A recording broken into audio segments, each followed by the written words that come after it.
Bitácora de investigación, CXR0, Catálogo de Degeneración Celestial.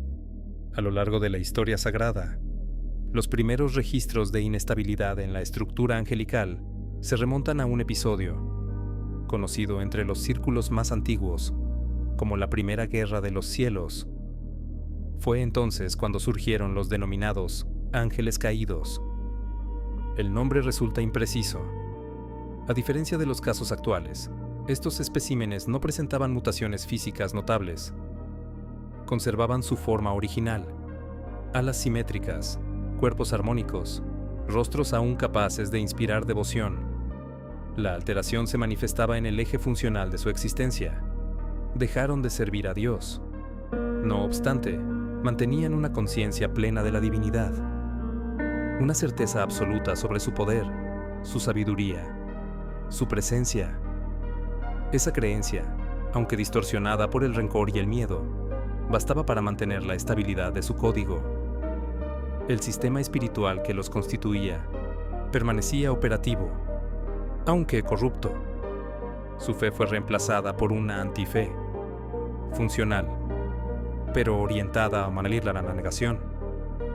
En términos de estabilidad estructural, los ángeles caídos eran desviaciones compatibles.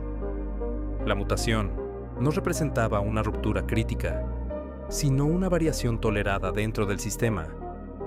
Los casos actuales no encajan en esa categoría.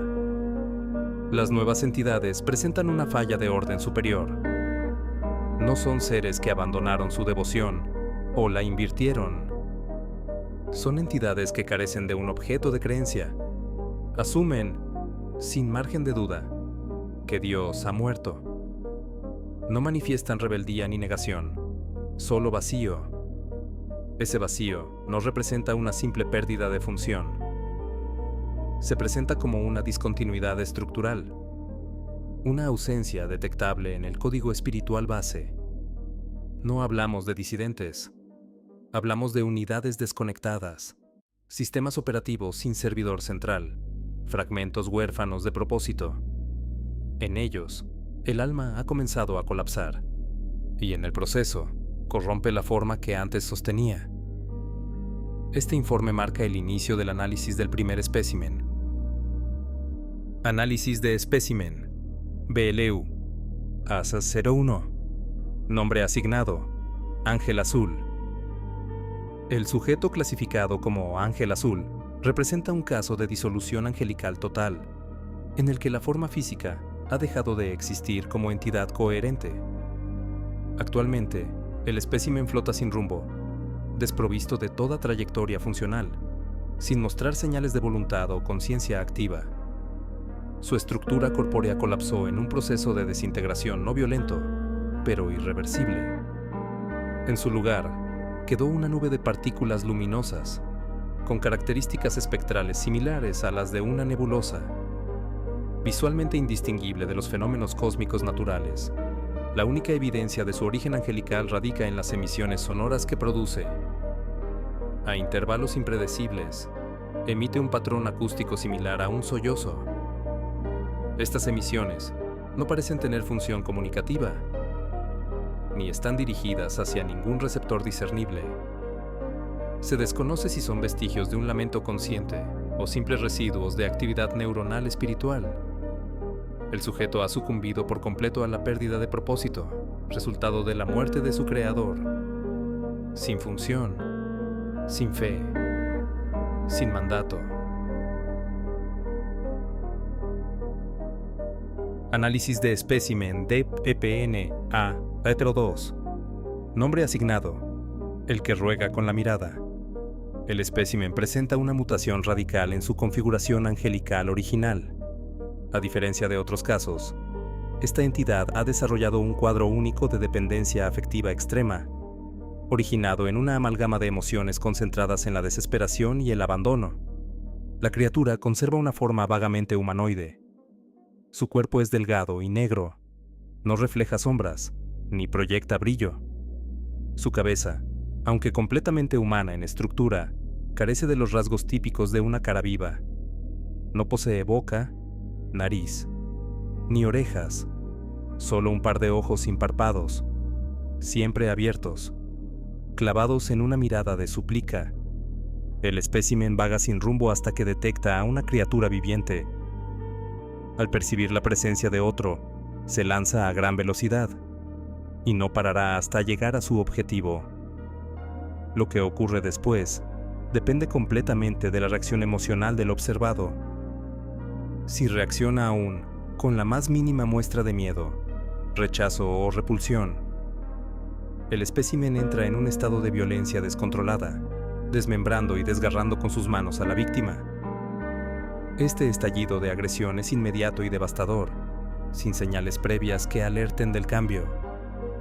En contraste, si el contacto se produce con aceptación genuina, curiosidad o incluso simples gestos amables, el espécimen se calma, se acerca lentamente y asume una postura casi sumisa.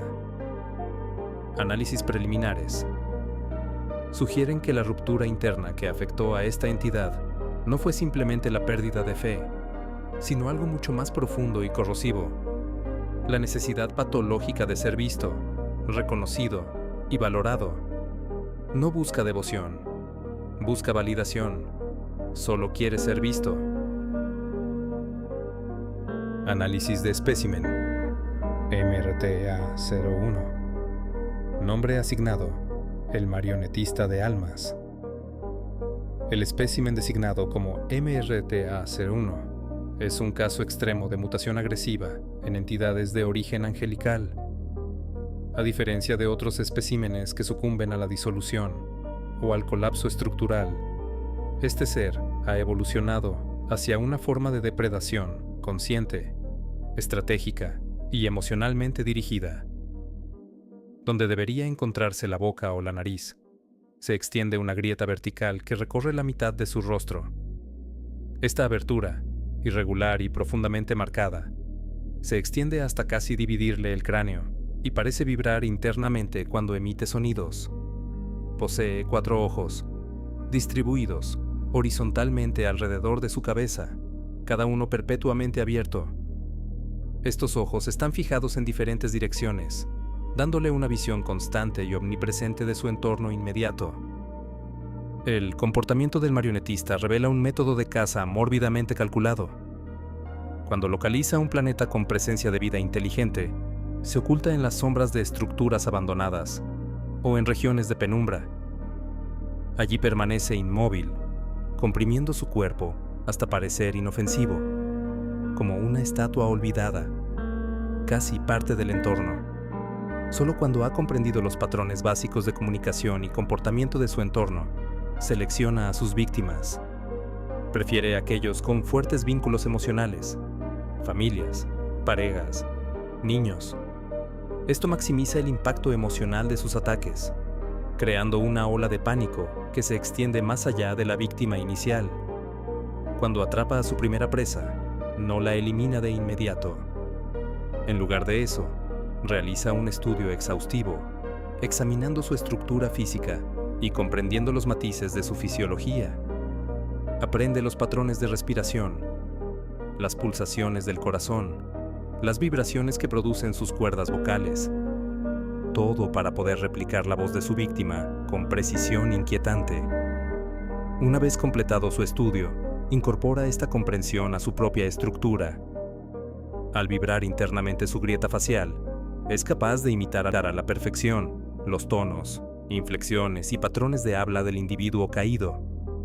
Con esta habilidad, llama a sus futuras presas usando las voces de aquellos que ya no deberían hablar, de seres que nunca deberían volver a ser escuchados. El ciclo es simple pero letal. Las nuevas presas, al escuchar las voces de sus desaparecidos, se internan en las sombras, atraídas por el eco de una memoria rota. El espécimen las espera. Lo último que ven estas nuevas víctimas es a MRTA-01 acercándose lentamente, mientras en un acto burlesco las sigue llamando usando las voces de aquellos que amaban. Un detalle perturbador ha sido observado consistentemente. Independientemente del idioma o la cultura, cuando MRTA-01 imita a su primera víctima, la primera palabra que siempre elige replicar es la misma: mamá,